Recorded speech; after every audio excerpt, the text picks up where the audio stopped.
Maneno mazuri kabisa hayo, maneno bora kabisa hayo kutoka kwa kiongozi aliyopelekwa maalumu kwa watu wa Madiana na Mola wao subhanahu wa ta'ala, akiwanasihi jamaa zake.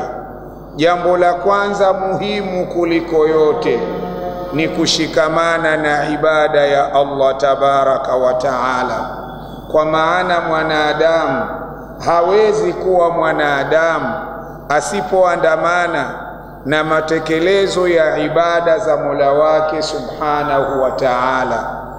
Kadhalika aliwaelekeza wawe na muamala ulio bora, muamala aliyouagiza Mwenyezi Mungu subhanahu wa ta'ala, kwamba mtu anapofanya biashara, ile biashara ifanywe katika misingi ambayo Allah subhanahu wa ta'ala ametaka biashara hizo ziwe zikiendeshwa.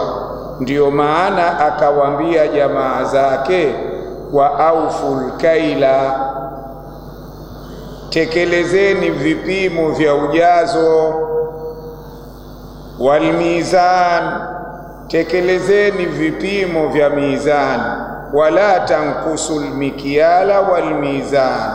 Anawaambia maneno hayo akiwaelekeza namna ambavyo Allah subhanahu wa ta'ala, kama ilivyokuja katika suratul Baqara, ahalla Allahu al-bai'a, Allah tabaraka wa ta'ala amehalalisha watu kufanya biashara, lakini ifanywe biashara katika yale maelekezo ambayo Allah subhanahu wa ta'ala ametaka ifanywe biashara hiyo. Kwa hivyo alitoa nasaha zake zote. Aya ya mwisho aliwataka jamaa zake kwa kuwaambia, wastaghfiru rabbakum, katika makosa na dhulma zilizotokea kabla ya hapo, mukiabudu ibada zisizokuwa za Allah, mukiuziana kwa njia zilizokuwa za dhulma. Kwa makosa hayo yaliyotangulia, wastaghfiru rabbakum, muombeni msamaha Mola wenu, thumma tubu ilaihi, kisha rejeeni kwake yeye Allah, inna rabbi rahimun wadudun. Hiyo ndiyo illa ya kutakiwa waombe msamaha na warejee kwa Allah tabaraka wa taala. Kwa nini? Lianna rabbi, kwa hakika ya Mola wangu subhanahu wa ta'ala, rahimun, yeye sifa yake ni mrehemevu. Kwa wale wanaoomba rehma za Allah, Mwenyezi Mungu huwa rehemu. Lakini wadudun, Mwenyezi Mungu ni mpenzi kwa wale wanaopenda mapenzi na mahusiano mema kwa Allah subhanahu wa ta'ala. Mwenyezi Mungu huwapenda. Basi muombeni rehma zake, Allah atawarehemu. Muombeni upenzi wake, Allah atawapeni upenzi wake.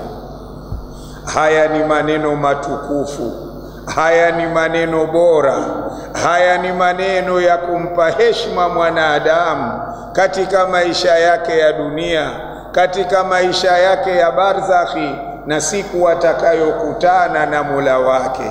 Maneno yako fasaha, maneno yako fasaha, hayakosi kufahamika maneno kama haya. Lakini kwa kibri na inadi na kejeli za watu wake ambao waliikataa taa ya Mwenyezi Mungu, qalu, wakasema jamaa zake, ya Shuaibu, ewe Shuaibu, ma nafqahu kathiran mimma taqulu, maneno yote uliyoyasema sisi hatufahamu chochote, hatukuelewi. Tunakuona kama babu bwabwaja, tunakuona kama mtu uliyechanganyikiwa, kwa hivyo hatukuelewi unakusudia nini. Utupangie namna ya kuabudu, utupangie namna ya kuendesha biashara zako, kama aya zilizotangulia, aswalatuka, hivi hiyo dini yako au hiyo swala yako ndiyo inayokupa ujasiri kwamba sisi utuamrishe namna ya kuishi katika biashara zetu, inakupa ujasiri utuelekeze wewe? Kwa hivyo wanamwambia ma nafqahu kathira mimma taqul. Neno kathira hapa bimaana jamia ma taqul, yote unayoyasema sisi hatufahamu chochote.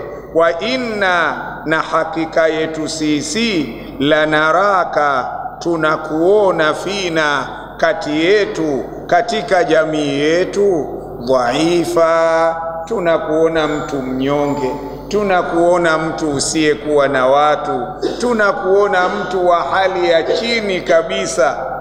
Inna, hakika yetu sisi, lanaraka, wallahi tunakuona wewe, fina, kati ya jamii yetu, tunakuona dhaifa, tunakuona wewe ni mtu dhaifu, wewe ni mtu wa chini, wewe ni mtu ambaye sisi waheshimiwa hatuwezi kusalim amri tukakufata wewe.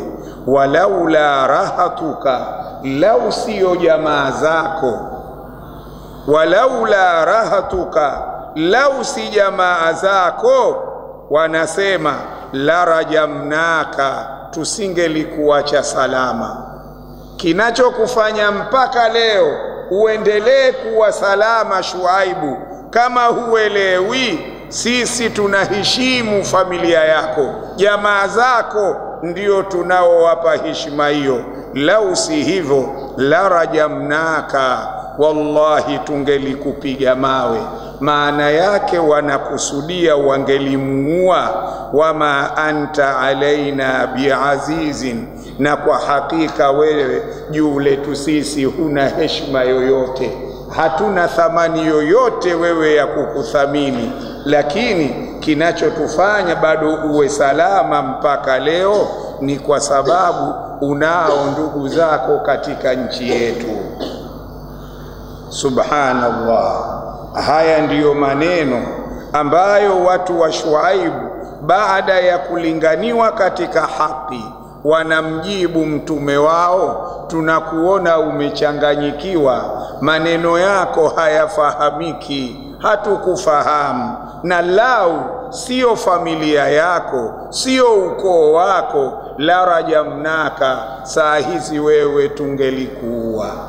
Na hapa Waislamu tunawaona watu wanaosimama na dini ya Allah, usalama wao, uhai wao uko mashakani, lau kama si Mwenyezi Mungu Subhanahu wa Ta'ala kuchukua ulinzi maksudi wa kuwanusuru na kuwahifadhi watu wanaoisimamia dini yake. Lakini watu wanaoisimamia dini yake ni watu wasiopendwa na watu wa dunia.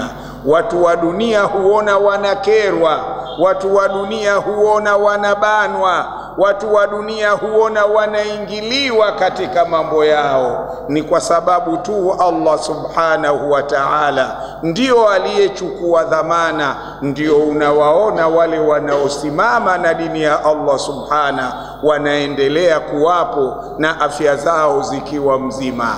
Lakini watu wa dunia hawataki.